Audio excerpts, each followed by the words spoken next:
안녕하십니까, 부동산 전략가들의 김태준입니다. 요즘 뉴스를 보면 무너지는 빌라 시장에 거래량이 없다, 경매에 대한 접수 건수는 늘어나고 있다, 하지만 낙찰가율은 낮아지고 있다, 이런 뉴스들이 많이 보도되고 있습니다. 그러다 보니까 빌라 포비아, 빌라 공포증이라는 얘기들이 많이들 하고 있는데요. 과연 이번 빌라 시장이 이대로 유지될지, 아니면 빌라 시장을 우리가 지금이라도 한 발 앞서서 조금 더 지켜봐야 될지에 대한 내용들을 가지고 조금을 얘기를 나눠보려고 합니다.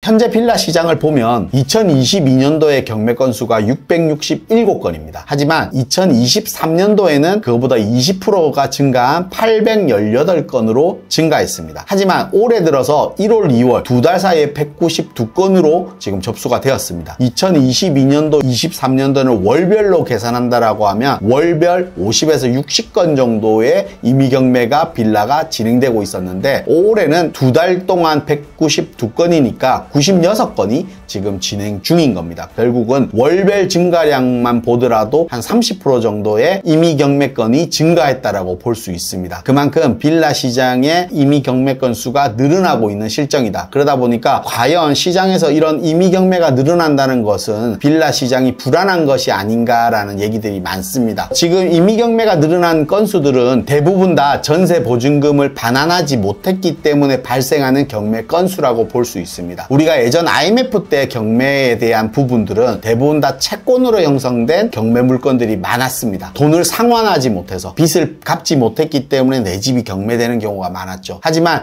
이번 나오는 경매 건수들은 대부분 다 전세 보증금을 반환하지 못하기 때문에 발생하는 부분입니다. 결국은 전세 사기라든지, 또 그리고 전세 보증금을 돌려주지 못한 허그에서 진행하는 전세 보증 미반환에 대한 경매 건수가 늘어나고 있다고 볼 수 있습니다. 그러다 보니까 빌라에 대한 공포증도 더 생기게 되겠죠. 하지만 더 큰 문제점은 2022년도에 이 경매에 나온 낙찰가율이 30%였던 게 지금은 낙찰가율이 10%로 떨어졌던 게 더 큰 문제점이라고 할 수 있습니다. 낙찰가율이라는 것은 만약에 예를 들어서 30%라면 10건이면 3건 정도가 낙찰이 됐는데, 지금은 10건의 매물들이 나오면 1건 정도 낙찰이 된다는 겁니다. 그만큼 빌라의 낙찰 건수도 줄어들었다. 그리고 빌라의 기존 거래량도 줄어들었다. 그러다 보니까 빌라가 팔리지 않는 부동산으로 인식이 있는 상태에서 지금은 현실화되고 있기 때문에 좀 더 공포증이 더 커지지 않나, 이런 생각이 듭니다. 하지만 빌라 낙찰가율만 보고 이런 걸 판단하기는 좀 이르다라고 말씀드리고 싶습니다. 그 이유는 이미 전세로 인해서 경매로 진행되는 부분들은 말소 기준 권리라는 부분들이 있습니다. 말소 기준 권리 이후에 발생하는 채권들은 무조건 말소가 되지만 그 전 부분은 낙찰자가 인수를 받아야 되는 것입니다. 대부분 다 전세 같은 경우는 대항력이 있기 때문에 낙찰자들이 인수를 받아야 되는 것입니다. 그렇다고 하면 4억의 경매가 나온 것인데 전세 보증금이 3억이면 총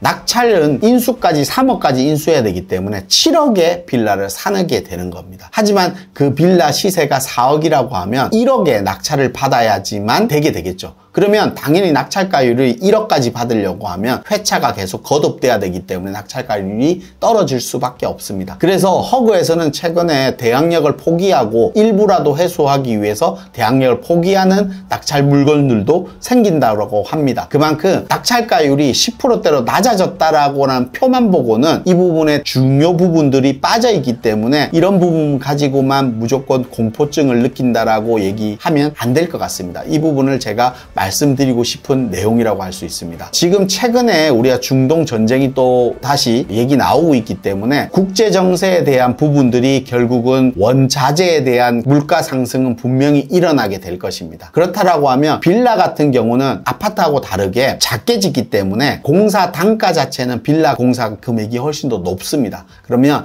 빌라 공급업자 입장에서는 올라가는 공사비로 인해서 높은 금액으로 팔 수 없기 때문에 계속해서 공급을 할 수 없는 부분으로 바뀌는 겁니다. 그러다 보니까 지금 인허가 착공 물량이 80% 이상 빠졌다라는 내용들이 나오는 이유만 보더라도 이런 부분이라고 할 수 있겠죠. 그러면 앞으로 신축 빌라에 대한 공급 자체도 줄어들 것이고, 이런 빌라 포비아 현상 때문에 기존 빌라 거래량까지도 줄어든다라고 하면 우리가 서민들 입장에서 주거 사다리 역할을 하는 주택은 계속해서 줄어들고 없어질 수밖에 없습니다. 우리가 의식주에서 가장 중요한, 우리가 학교 다닐 때 배웠던 의식주, 입고 먹고 먹고 자고 세 가지는 꼭 삶에서 꼭 필요한 부분입니다. 하지만 주를 해결하기 위해서 여러 방면으로 노력을 하고 있습니다. 월세를 거주하거나 전세를 거주하거나 내 집 마련해서 거주하거나. 하지만 누구든 내 집 마련해서 거주하고 싶습니다. 하지만 서울 지역 내에서 아파트로 거주하기 위해서는 근로소득자 입장에서는 그 월급을 모아서 주택을 매수하기는 힘들어집니다. 그러면 결국은 대출을 활용해야 되지만 대출 금리도 높아 있는 상태이기 때문에 그것 또한 부담되는 시점입니다. 그렇다라고 하면 결국은 전세라든지 월세로 계속해서 거주할 수밖에 없고 그 순환이 악순환으로 계속해서 돌아갈 수밖에 없게 되는 겁니다. 하지만 서민의 주거 사다리 역할을 할 수 있는 빌라 같은 경우가 이런 부분들을 해결할 수 있는 부분입니다. 그러다 보니까 정부 차원에서는 비아파트에 대한 공급량을 늘리기 위해서 여러 가지 대책들이 일시 부동산 대책에서 아마 나왔습니다. 이렇게 기존 주택에 대한 전세 사기와 전세에 대한 부담 때문에 거래량이 줄어들 수밖에 없고, 신축 주택은 공급을 많이 할 수 있도록 규제들을 풀었지만 이런 공사비 인상으로 인해서 공급업자들은 계속해서 공급을 할 수 없는 실정으로 변하게 되는 것입니다. 이렇게 되면 앞으로 주거 사다리 역할하는 서민주택에 대한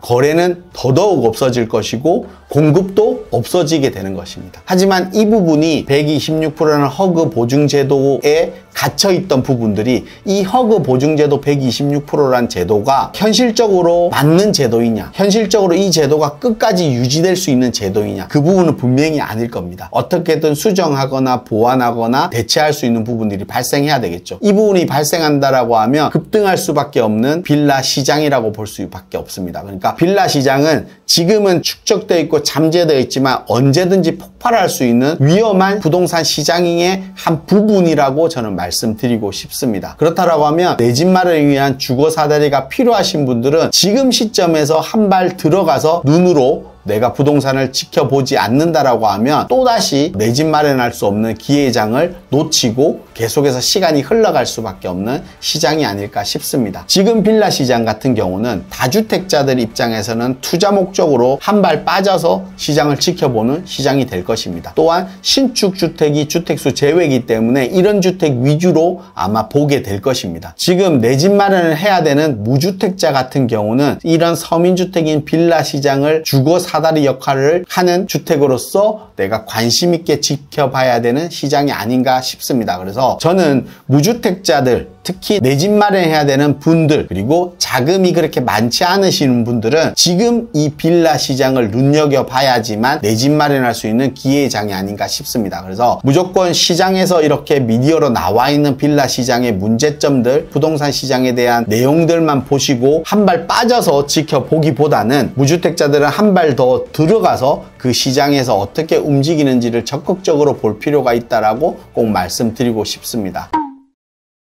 빌라 시장의 변화를 빠르게 포착할 수 있는 방법은 계속해서 빌라 시장을 눈여겨보고 이런 뉴스만 보고 시장이 지금 좋지 않구나 라고 생각하시고 한 발 빠져 있다 보면 일반인들은 그 시장이 좋아지는 시장을 빠르게 대처할 수 있는 방법을 찾지 못하는 경우가 많습니다. 그렇기 때문에 이런 시장일수록 한 발 들어가서 문제점이 무엇인지, 앞으로 어떻게 하면 시장이 급등하는 시장으로 변하는지 미리 준비하는 자세가 꼭 필요하다고 말씀드리고 싶습니다. 앞으로도 빌라 시장의 문제점들이 궁금하신 분들은 저희 채널을 계속해서 꾸준하게 시청하신다라고 하면 이런 빌라 시장의 변화를 빠르게 대처할 수 있는 방안들, 방법들을 아마 찾을 수 있는 눈을 키우지 않을까 싶습니다. 앞으로 빠르게 변화되는 빌라 시장을 발빠르게 업데이트 시켜서 시청자 여러분들에게 좀 더 정확한 정보로 전달 드리도록 하겠습니다. 이 영상이 좋으셨다라고 하면 좋아요, 구독하기 꼭 눌러주시고요. 앞으로도 좀 더 좋은 영상으로 인사드리도록 하겠습니다.